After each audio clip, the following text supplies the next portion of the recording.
The rain pounded against the glass walls of Seoul's most expensive private hospital.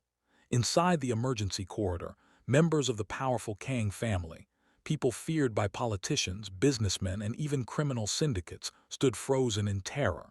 The family matriarch, Madame Kang, was dying. Doctors rushed past. Machines beeped. Nurses shouted instructions.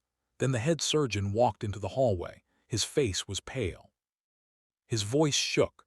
"Her condition is critical." Madame Kang's eldest son grabbed him. "Do something." The surgeon swallowed hard. "There is only one person in Korea capable of performing this procedure." Silence. Everyone leaned forward. "Who?" The doctor hesitated. Then he said the name that drained every color from their faces. "Mrs. Alina Kang." No one spoke, no one breathed, because Alina Kang was the woman they had humiliated, the woman they called a disgrace, the woman they threw out of their home. The black wife, they said, would never belong in the Kang family. And now she was the only one who could save their mother. 3 months earlier, things were very different. Alina stood in front of a mirror, adjusting the simple cream-colored dress she had chosen for dinner.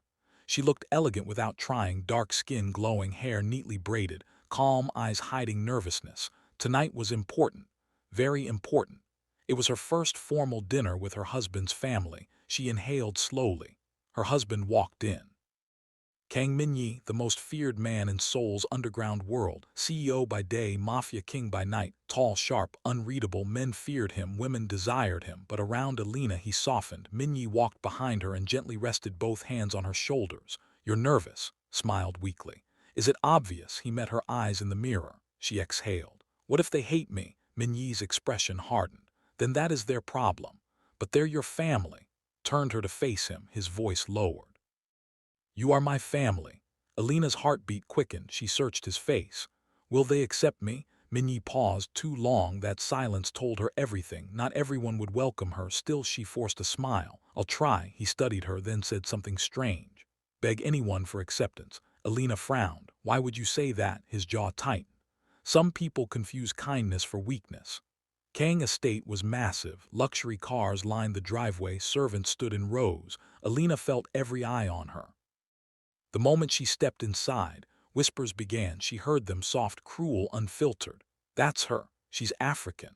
She married Min-yi." Uncomfortable silence followed. Then came Madame Kang, elegant, cold, terrifying. She scanned Alina from head to toe. No warmth, no smile, nothing. Alina bowed respectfully.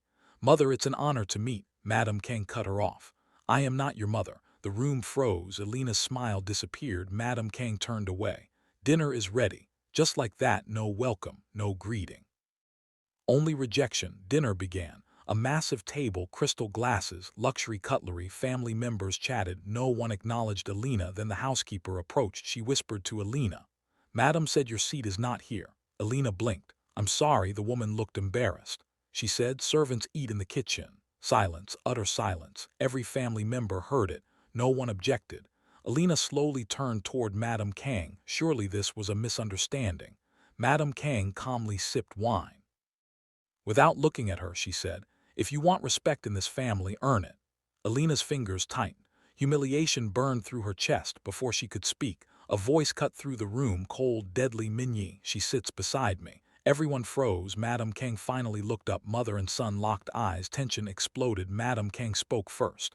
"You dare challenge me over a woman?" Min-yi's voice stayed calm. "No." Pulled Alina's chair beside his. "I challenge you for disrespecting my wife." No one moved. No one dared breathe. Madame Kang's eyes sharpened.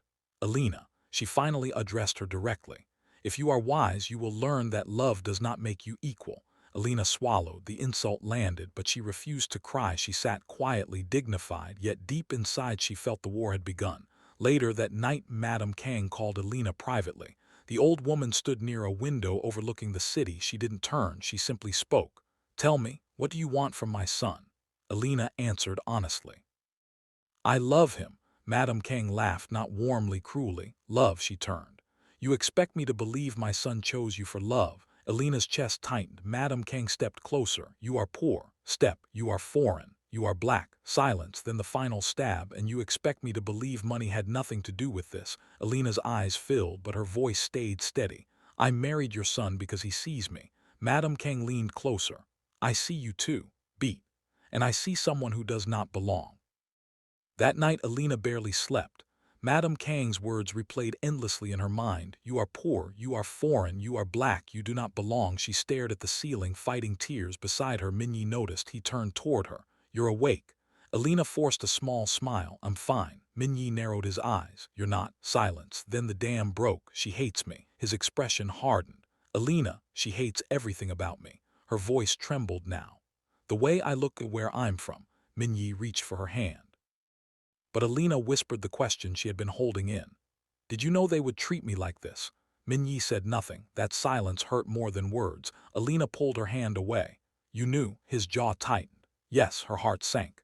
Then why bring me here? Minyi's voice dropped. Because I was tired of choosing between my family and my happiness. Leaned closer. I chose you. For a moment, Alina softened. Then his phone rang. Minyi glanced at the screen. His expression changed instantly. Danger, business. Mafia business, he stood. I need to leave tomorrow morning. Alina froze. So soon. It's urgent. How long? He hesitated. A week, maybe 2. Her stomach dropped. She would be alone with them. Minyi noticed the fear in her eyes. He held her face gently. Listen to me. His voice became deadly calm. Matter what happens, no one has the right to humiliate you. Kissed her forehead. If they cross the line, leave. The next morning, black SUVs disappeared through the gates. Minyi was gone, and everything changed. The warmth he brought vanished with him. The mansion became cold, hostile, unforgiving. Madame Kang stopped pretending. The mask dropped completely. At breakfast, Alina walked into the dining hall. A servant stopped her. Madame gave instructions. Alina frowned. What instructions? The servant looked uncomfortable. You are to prepare breakfast for the family. Alina blinked. I beg your pardon. She said, if you wish to remain in this house, you must be useful. Kang entered. Perfect timing, her expression remained calm. Problem. Alina straightened. I am not a servant. Kang sat down. Then prove you are worthy of more. Clenched her jaw, the sister-in-law smirked. Maybe cooking is all you can do. Quiet, cruel. Alina said nothing. She turned and walked to the kitchen, not because she accepted defeat, because she refused to give them the satisfaction of seeing her break. 3 days later, the Kang family hosted an elite charity gala. Politicians, executives, celebrities. Everyone attended. Alina wore a breathtaking black gown, elegant, powerful, radiant. For the first time, she looked like royalty. People stared. Some admired, some judged. Then Madame Kang approached with several wealthy women. One woman smiled fake politeness. This is Minyi's wife, Madame Kang replied coldly. Woman laughed lightly. How exotic. More laughter. Alina remained composed. Then the worst comment came. A woman holding champagne tilted her head. I'm curious, she smiled. Much did she cost? Silence. Alina's body froze. The woman continued. I mean, surely Minyi didn't marry beneath his class for free. Laughter erupted. Alina looked at Madame Kang, waiting, hopping for once. She hoped the older woman would stop them. Madame Kang took a slow sip of wine and said, some purchases become expensive mistakes. The room exploded in mocking laughter. Something inside Alina cracked, not loudly, quietly, dangerously. She placed her glass down. Her hands shook. Her chest tightened. Breathing became harder. Then a voice behind them, cold, sharp, unfamiliar. Madame Kang. Everyone turned. It was a hospital director, one of Seoul's top medical executives. He walked straight toward Alina, then bowed deeply. The entire room froze. Doctor. Alina Okafor. Shock, absolute shock. The women stared. Madame Kang frowned. The director smiled. It's an honor to see Korea's youngest cardiovascular specialist. One woman stammered. Doctor. The director nodded. She performed a procedure last year that surgeons said was impossible. The room shifted. Everything changed. Madame Kang's eyes narrowed. Alina said nothing. She simply looked at them one by one. The women who mocked her now looked uncomfortable, but Madame Kang remained unmoved. Impressive. She stepped closer. Titles do not change blood. That did it. Alina's eyes lost their warmth completely. That night rain poured violently. Thunder shook the estate. Alina stood in the grand hall holding divorce papers. Madame Kang sat calmly. You have one final chance. She pushed the papers forward. Sign. Alina stared. You want me to divorce your son? I want you gone. Alina's voice shook with contained pain. Why? Madame Kang's expression turned sharp. Because you weaken him. No, look straight into her eyes. You hate me because he chose me over your approval. Madame Kang slammed the table. Know your place. Silence. Rain roared outside. Alina's breathing deepened. Then she said the words that changed everything. No. Madame Kang froze. Alina stepped closer. For the first time, no fear, no trembling, only dignity. I begged for acceptance. She swallowed. I respected your insults. Filled her eyes. I stayed silent when they humiliated me. She dropped the papers, but now her voice became steel. I refuse to shrink so others can feel superior. Madame Kang's rage exploded. Get out, she pointed toward the door. Leave this house. Servants froze. Thunder crashed. Madame Kang screamed. Get out. The doors opened. Rain battered the entrance.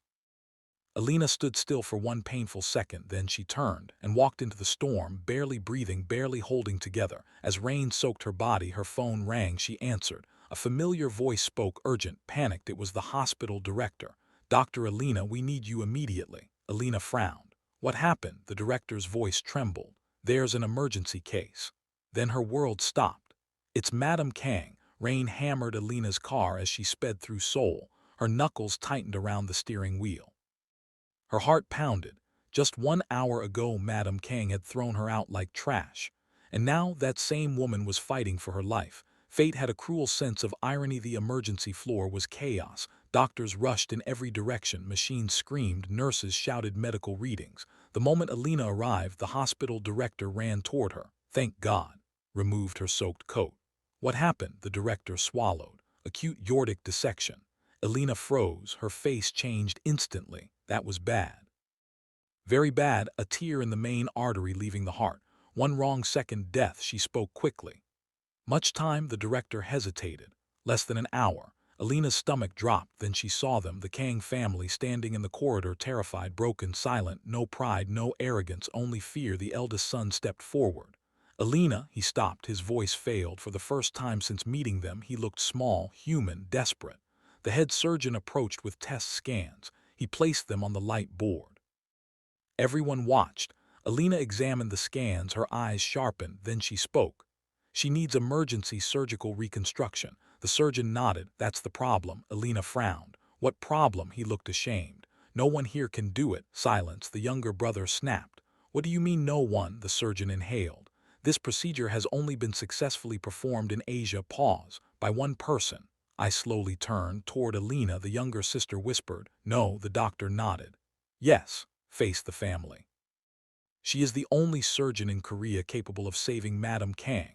Silence, utter silence. The words hit like thunder. Madame Kang's children stared at Alina as if seeing her for the first time, not as the black wife, not as an outsider, but as power, real power, life or death power. The eldest son's lips trembled.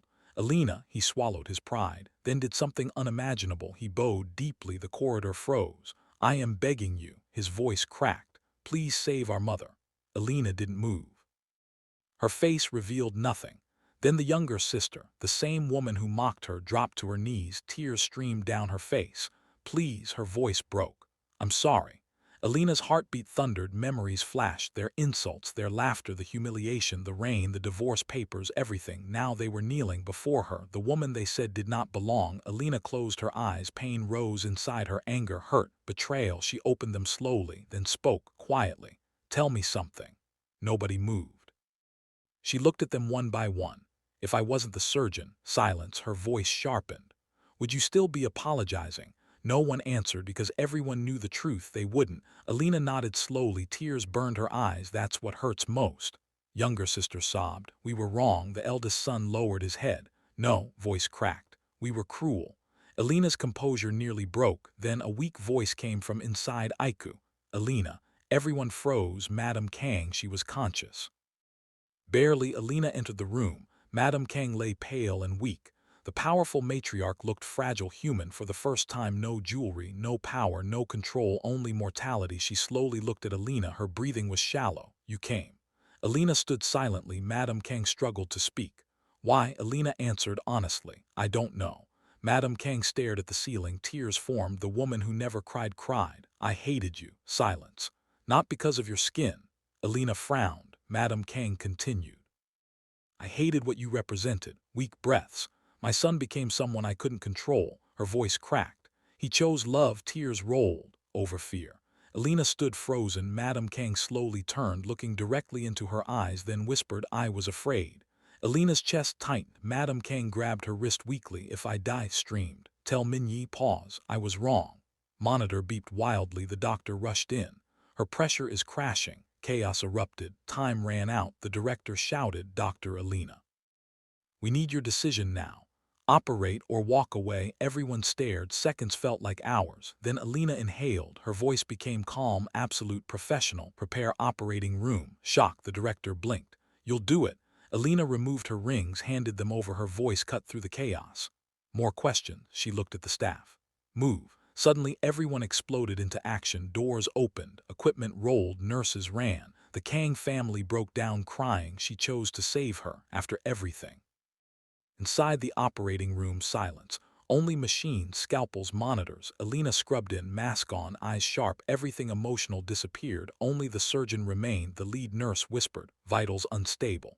Alina held out her hand. "Scalpel," she began. Hours passed. Blood pressure dropped. Then alarm. "Beep." The nurse panicked. "She's crashing." The room erupted. The artery tore further. Massive bleeding. The director shouted, "We're losing her." Everyone looked at Alina. One wrong move, death. Alina's voice thundered. "Suction." Silence. Focus. Precision. She moved fast. Perfect. 1 stitch. 2, 3. Pressure stabilized. The beeping slowed. The room held its breath. Then the monitor normalized. Steady. Alive. The surgery succeeded. Outside the operating room, the Kang family waited, broken, praying. Then the operating room doors opened. Alina stepped out, exhausted, covered in sweat. The family rushed forward. The eldest son trembled. He couldn't finish. Alina removed her mask, looked directly at them, and said, "She's alive." The entire corridor collapsed into tears. The hospital corridor was filled with tears, relief, exhaustion, disbelief. Madame Kang was alive. The woman everyone thought would die had been pulled back from death by Alina, the same woman they called a disgrace, the same woman they threw out into the rain. Alina stood silently, drained, emotionally empty. The Kang family wanted to thank her, but words felt useless. Then heavy footsteps echoed through the corridor, slow, controlled, deadly. Everyone turned. Black suits entered first. Then came the man behind them. Kang Minyi. He had returned. His suit was still stained with blood from the battle he had just left.